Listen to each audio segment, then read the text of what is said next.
नमस्कार विद्यार्थियों। आज का हमारा विषय है मुगलों की प्रशासनिक व्यवस्था। मध्यकाल में मुगलों ने एक स्थिर शासन देने की सोच के साथ शासन किया था। मुगल काल में सबसे ऊपर केंद्रीय व्यवस्था थी, उसके पश्चात प्रांत थे जिन्हें सूबा भी कहा जाता था, उसके पश्चात सरकार जिन्हें जिला कहा जाता था, उसके पश्चात परगना थे और सबसे निचली इकाई प्रशासन की ग्राम थे। शाहजहाँ के काल में सरकार और परगनों के बीच चकला नामक एक नई इकाई का भी गठन किया गया था। यह कुछ परगनों को मिलाकर बनाई गई थी। अकबर के समय 1580 में 12 प्रांत थे या सूबे थे, जो उसके 1605 तक आते आते 15 बढ़कर 15 प्रांत हो गए। अब आते हम केंद्रीय शासन पर। केंद्रीय शासन में सर्वप्रथम जो प्रमुख था वो था दीवान ए वजारत। यह प्रशासन का सबसे महत्वपूर्ण और सबसे सर्वोच्च पद था।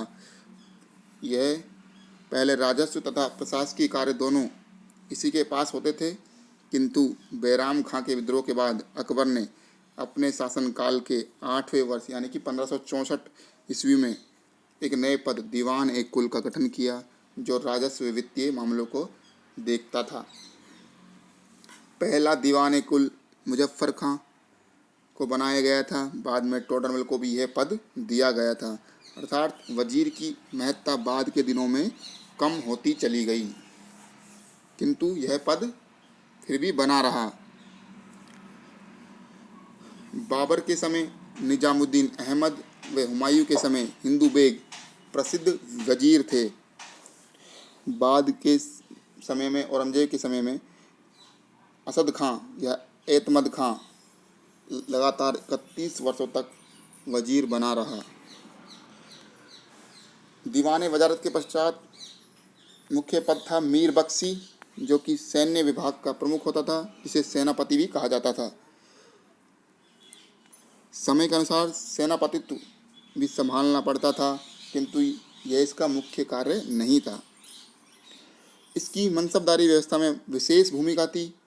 उनकी नियुक्ति, पदोन्नति आदि से जुड़े विषयों के दस्तावेजों का वह प्रधान होता था।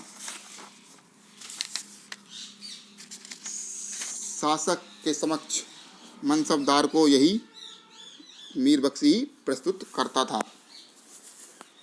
उसके पश्चात आता है सद्र उस सुदूर। मुगल काल का प्रथम सद्र शेख गदाई था। यह शासक का मुख्य धार्मिक परामर्शदाता तथा दरबार में उलेमा वर्ग का प्रतिनिधि था। इसका मुख्य कार्य शरीयत के कानून का संरक्षण करना होता था। अब्दुल नबी ने इस पद पर रहते हुए काफ़ी संपत्ति जमा कर ली और भ्रष्टाचार के आरोप में भी अकबर ने उसे दंडित किया। उसके पश्चात आता है काजी उल कजात। सम्राट के बाद दूसरा सबसे बड़ा न्यायिक अधिकारी था। ये संपूर्ण न्यायिक व्यवस्था व उसके ढांचे का नियंत्रण इसी के हाथों में होता था। इसके साथ ही एक अन्य पद था मीर अदल भी था, जो न्यायिक पदाधिकारी होता था। अबुल फजल के अनुसार ये दोनों अधिकारी किसी भी शासन के लिए आवश्यक हैं, क्योंकि जहाँ काजी नियम बनाता है न्याय के लिए, वहीं अदल इन्हें लागू करवाता था। इसके बाद आता है काजी एक उर्दू या काजी ए अस्कत। यह सैनिकों के न्याय से संबंधित विभाग था, जिसके प्रमुख को बोलते थे। इसके बाद आता है मीर समा या खान ए समा। यह राजकीय घरेलू मामलों का प्रधान होता था। सम्राट के नौकरों, दासों, वस्तु भंडारों आदि का निरीक्षण करता और सम्राट की आवश्यकता की सभी वस्तुओं के प्रबंधन का यह प्रमुख अधिकारी था। अकबर के समय भारमल और जहांगीर के समय आसफ खां को यह पद दिया गया था। एक पद था दीवान ए बयूतात नामक अधिकारी का, उसके उपमंत्री की तरह यह कार्य करता था। इसका मुख्य कार्य तो राजकीय कारखानों पर नियुक्त होता था ये।